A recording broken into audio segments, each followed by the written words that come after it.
numeração, que é onde tem avisos, o link para o grupo e o programa de disciplina. Depois eu começo pelo número 0 e vou seguindo número 1, 2, 3. Vai ser, então, sempre vai ter um realce na semana que a gente estiver naquele conteúdo, sabe? Então, é o seguinte, ó. Eu vou fazer uma breve introdução sobre como estudar, sobre a importância da matemática, né?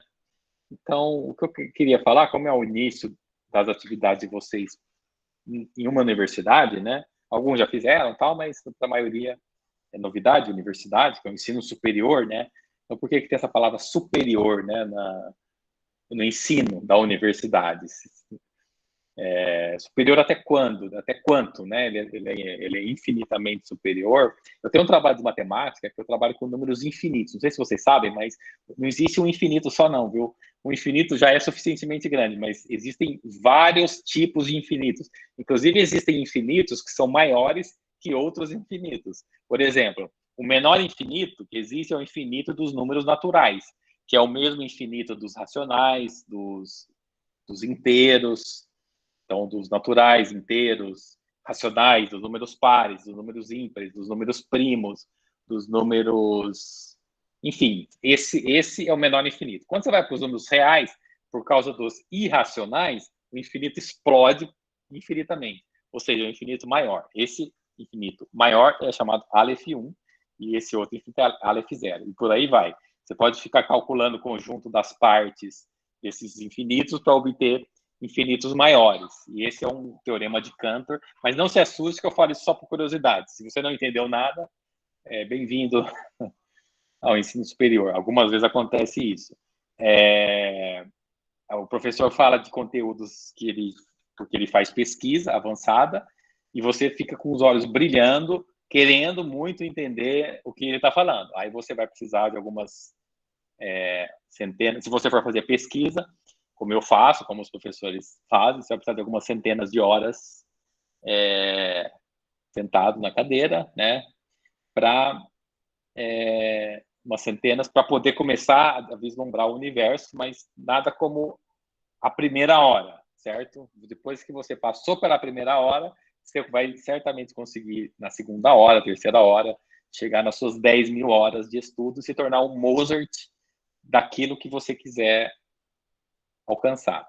Então, é por isso que a universidade chama ensino superior, porque o conteúdo é superiormente elevado a ponto de não haver limite, não tem fim, né?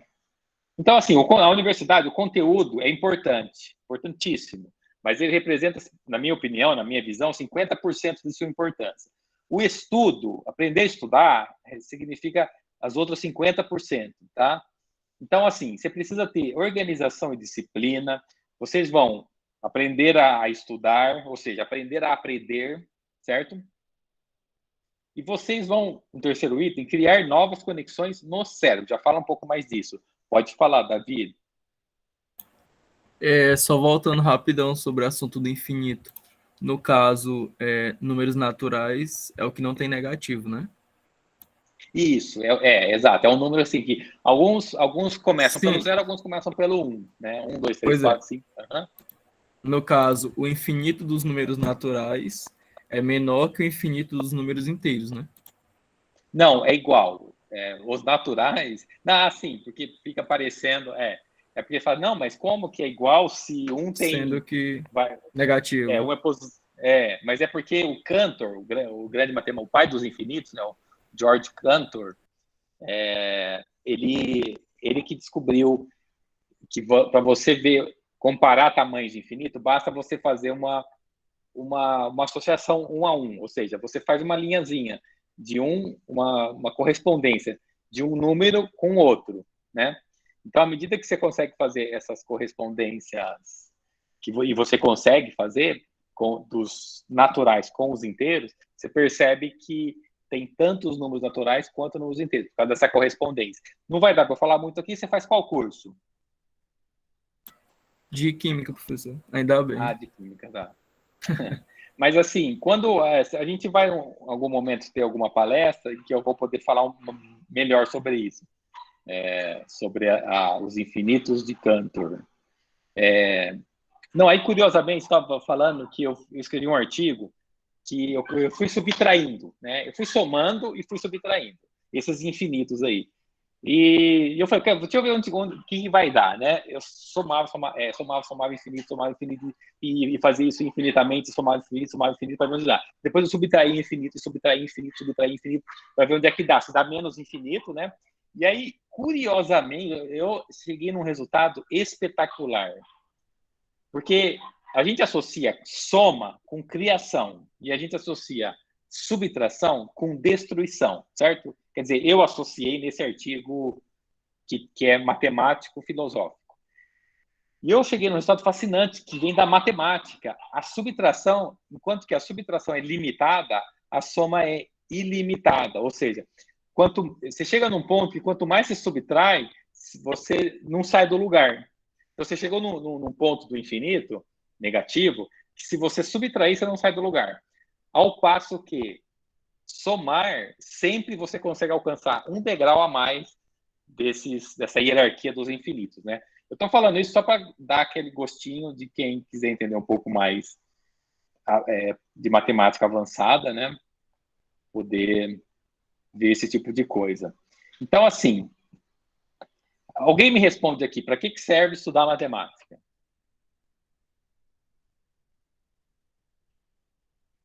Ou pode ser a pergunta, para que serve, onde é que eu vou usar? Vamos responder para que serve, porque respondendo para que serve, automaticamente responde onde é que eu vou usar. Pode falar, Eric.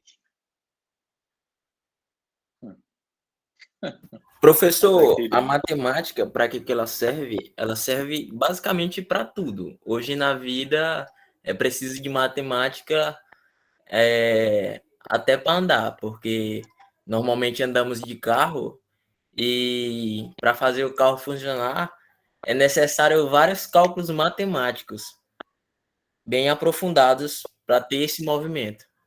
Então, hoje na matemática, desde fazer um simples bolo até fazer uma coisa magnífica como calcular infinitos, é necessário de matemática. Perfeito. Eu estou de completo acordo com o Eric, e o que ele está dizendo, no meu entendimento, o pessoal é criativo aqui, né? Andar de pé também é matemática. Também, exatamente. Porque o que o Eric falou, no meu entendimento, ele matematizou os movimentos, né? Seja de andar de carro ou andar a pé. Para você andar de carro é mais complicado, porque você tem que olhar, em certo sentido, né? Porque você tem que olhar várias coisas que tem que acontecer ali simultaneamente. Andar a pé, você também precisa matematizar o seu movimento. Você não vai dar 2 passos de uma vez, você vai dar um passo e depois um segundo passo, né? Então eu estou de acordo com o Eric, e eu gostaria de dar uma resposta que é universal, vamos chamar assim, no sentido que essa resposta, você vê o significado da matemática para tudo. Então, eu vou falar para você, se alguém tem a resposta fraca e a resposta forte, né? Por exemplo, o aluno pergunta, para que eu vou usar, vou falar brincando isso, né? É piadinha de professor que você vê no WhatsApp. Para que eu vou usar isso na minha vida? Aí o professor, a resposta fraca você vai usar para passar na prova, e a prova faz parte da sua vida. Mas não é essa a resposta que eu quero dar. A resposta forte, essa primeira foi só piada interna.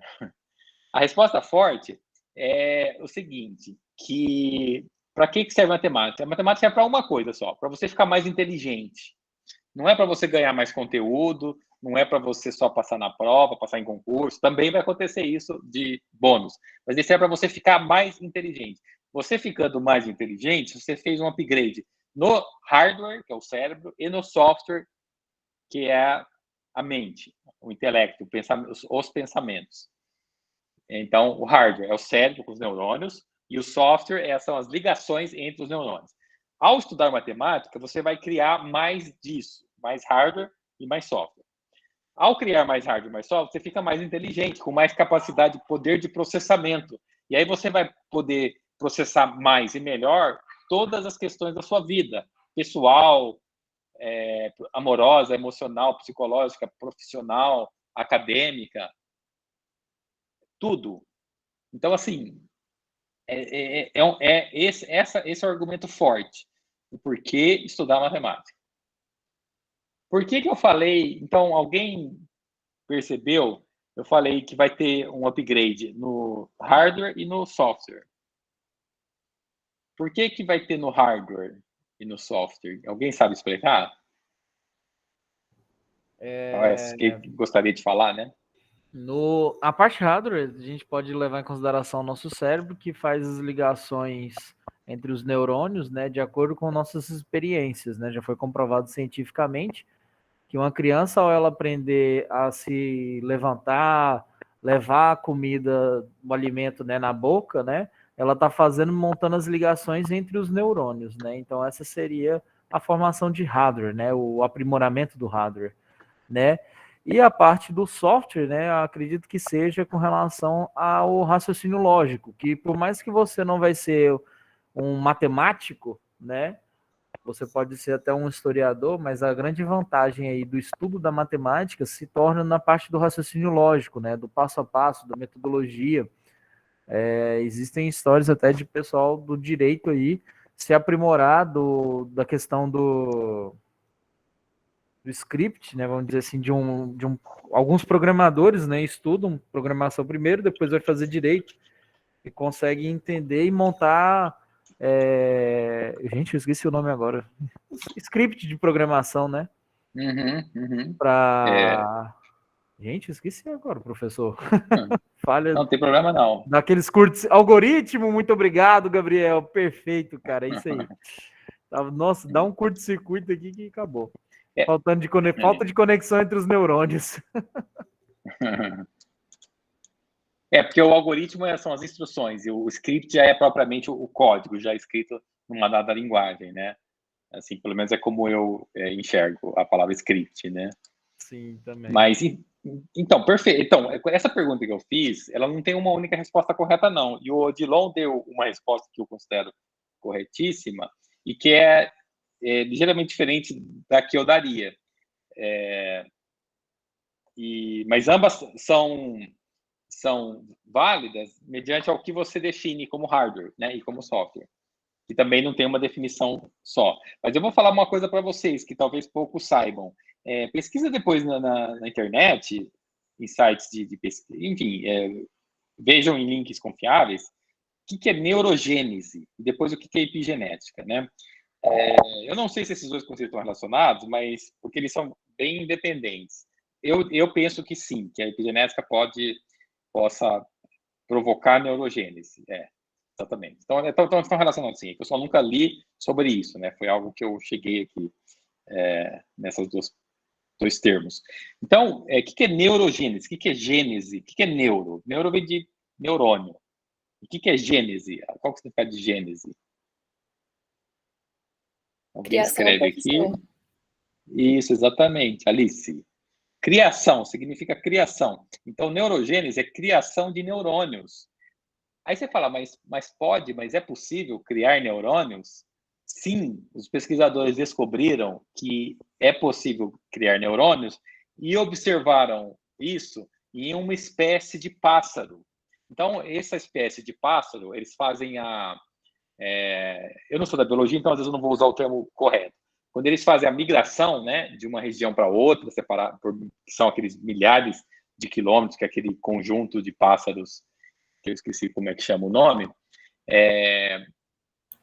eles fazem essa viagem longa, então você pensa, você vai fazer uma viagem de milhares de quilômetros. Se você for fazer de carro, você já tem que fazer um monte de cálculos mentais, de planejamento. Se você fazer voando assim, né?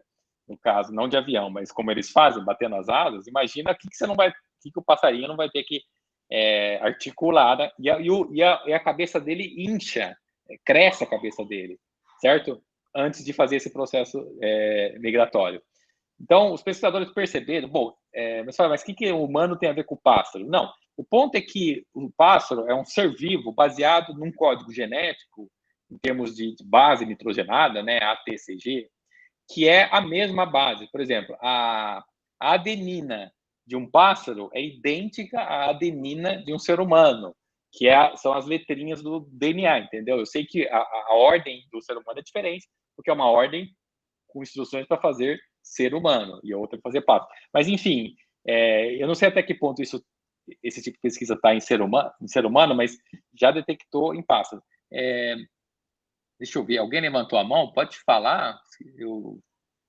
Quem levantou a mão pode falar. Foi eu que levantei a mão, professor. Uhum. Eu estudei um pouco sobre neurogênese, é uma pesquisa minha. Pesquisa não, eu queria saber, estava interessado há um tempo atrás. Legal. E, assim, dá para ver nos boxeadores isso perfeitamente. A criação de novos neurônios e, tipo, a adaptação deles. Porque quanto mais você faz aquele movimento, mais rápido fica de ter, como é que eles chamam, as meio que ligações eletrônicas. Porque é Uhum. meio por ondas eletromagnéticas que vai. Os Esqueci o neurônios, nome. né? Ela Sinapse. fica mais rápido com o passar do Sinapse. tempo que você faz aquilo. E na matemática é isso. Quanto mais exercício você faz, mais rápido vai ter a sinapse desses neurônios. Poxa, que interessante, Eric. Nossa, fantástico. Que é a primeira vez que eu falo que eu sempre falo sobre isso no início da Fundamentos de Matemática, mas é a primeira vez que eu encontro alguém que já estudou isso por conta própria. É interessantíssimo. Mas então tem a ver com o fato de eles levarem pancada porque quando você falou boxeador, eu imaginei eles da Não, pancada, né? Não. assim, eles treinam muito e é muito repetitivo os movimentos. Tipo, a maioria dos socos são iguais. Aí um soco do boxeador profissional é cerca de 1,4 segundo até ele chegar ao ponto de acertar o outro boxeador. E Uhum. esses neurônios, eles têm que ficar muito rápido para ele não receber essa pancada. Então é muito treinamento. Quanto mais treinamento, mais rápido um boxeador fica. É muito treino, muito esforço. Perfeito, entendi. Eu acho que eu entendi. É a questão do reflexo, né? Eles têm que ter o raciocínio, eles têm que ter o pensamento muito rápido para não levar o soco. E isso envolve um raciocínio A reação, no caso, né, super. dele. A reação dele pro golpe que ele vai levar. Uhum. Isso, exatamente, perfeito. Nesse sentido, a reação dele. Ah, agora eu entendi. Fantástico. Então, o ponto de como usar isso, né? O ponto Luan? Então, no caso, essa parte do hardware e software, ele atuaria meio que em desenvolvimento da sua necessidade. Por exemplo, quem toca bateria vai ter criar uma memória muscular. Já aí o exemplo do rapaz já é uma memória, um desenvolvimento maior do reflexo. Isso, perfeito, exatamente. Então, o ponto que eu queria chegar é esse, então eu estou chamando de hardware a quantidade de neurônios, e eu estou chamando de software as ligações entre os neurônios. Então, assim, se você mantiver fixo o seu número de neurônios, conforme você estudar, automaticamente aumenta o número de conexões entre os neurônios que você já tem, ok? Então, esse é um ponto super bem estabelecido e até meio óbvio, né? Porque você vai fazer mais ligações, então vai ter mais sinapses ali entre os neurônios que você já tem. O ponto que eu estou chamando a atenção, e aí que eu estou chamando de aumento de hardware, é que eu estou afirmando, como hipótese, como conjectura, e aí precisa ser validado, estudado, que o estudo produz, o estudo amplifica a neurogênese no sentido que, ao estudar, você vai provocar no seu cérebro um aumento de quantidade de neurônios. Bom, como o Eric até já mencionou, isso acontece com os boxeadores, pelo fato de eles terem que responder muito rápido às ações, né? Então, por que não aconteceria estudando matemática, entendeu? Então, essa é uma conjectura que eu defendo, falo, divulgo, nesse sentido, tá? Então, essa é a resposta do porquê estudar matemática. Já eu volto aqui nessa parte da minha apresentação, porque eu quero avaliação, eu já falei, e eu quero falar agora sobre regras simples. Tem um livro muito bom, vou colocar a capa dele lá no grupo do WhatsApp, e eventualmente eu coloco até o nome dele no AVA, né, para vocês conhecerem, mas não é... Às vezes eu não gosto de colocar no AVA, porque o aluno fica achando que é obrigatório, assim, que faz parte da disciplina, a leitura daquele livro, mas não é isso. São livros que eu divulgo para vocês um dia conhecerem e o dia que quiserem ler. Tem um livro que chama Regra Simples. Ele chama um pouco mais que isso, eu acho, que tem subtítulo. Deixa eu abrir ele aqui. Regras.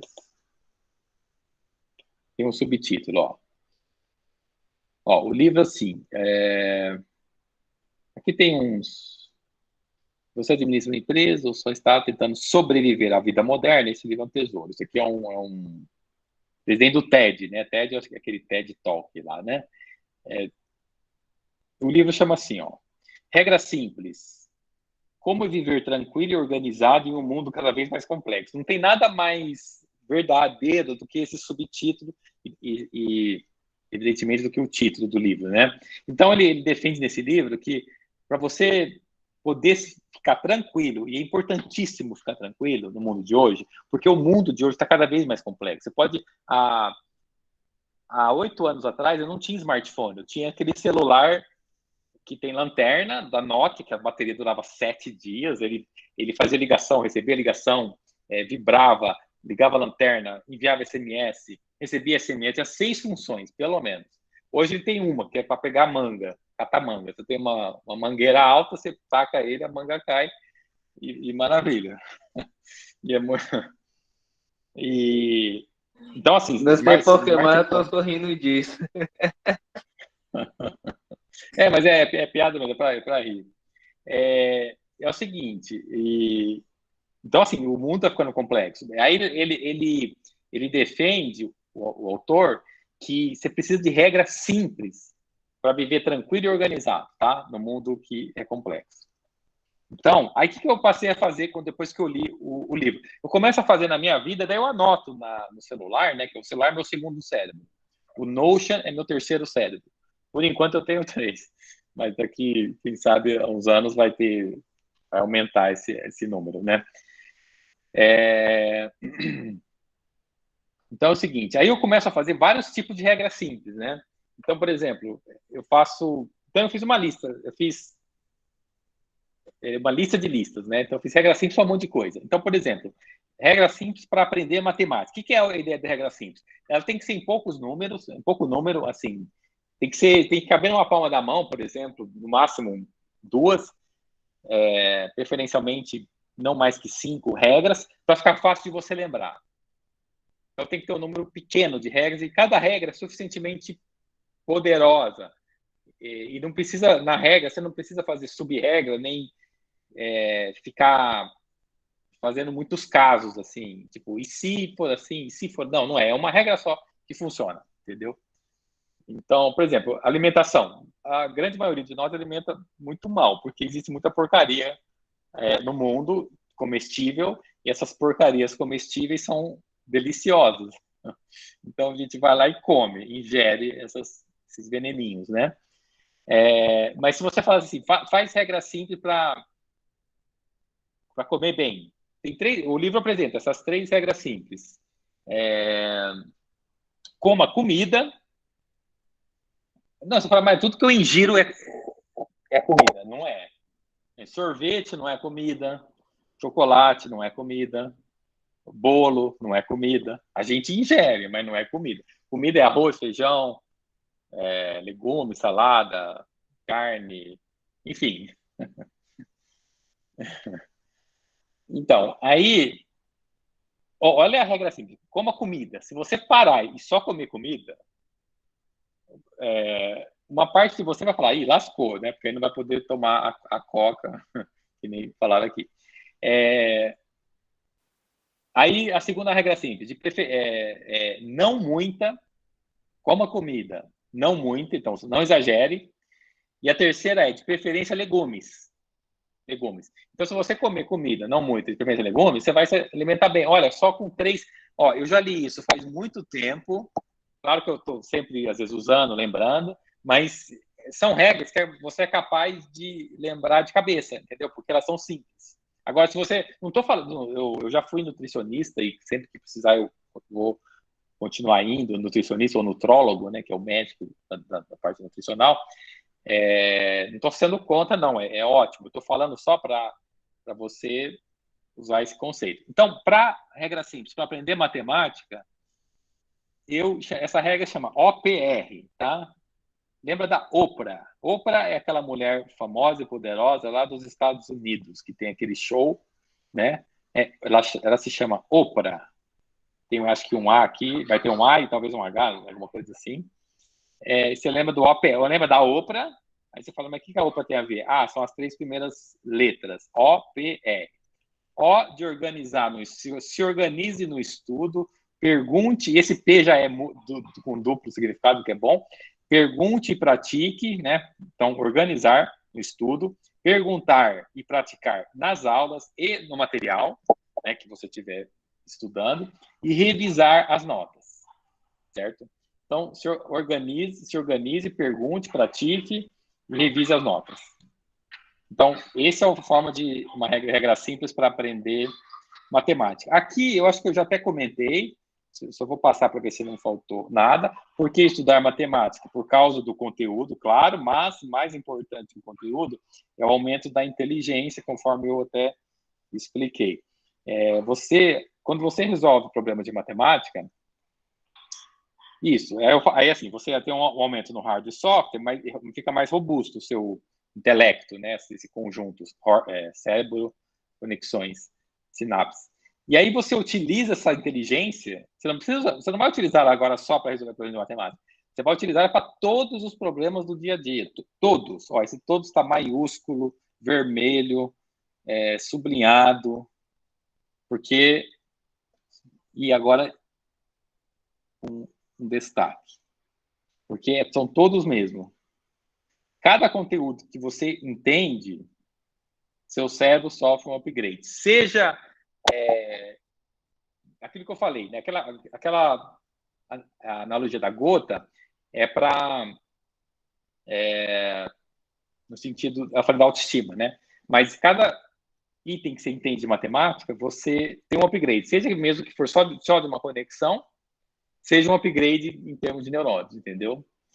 E mesmo que for só da conexão, não é nem só, porque ela se torna poderosíssima. Então, eu espero, assim, que com essa fala eu consiga ter mostrado um pouco sobre a motivação principal de se estudar matemática, né? Do porquê estudar matemática.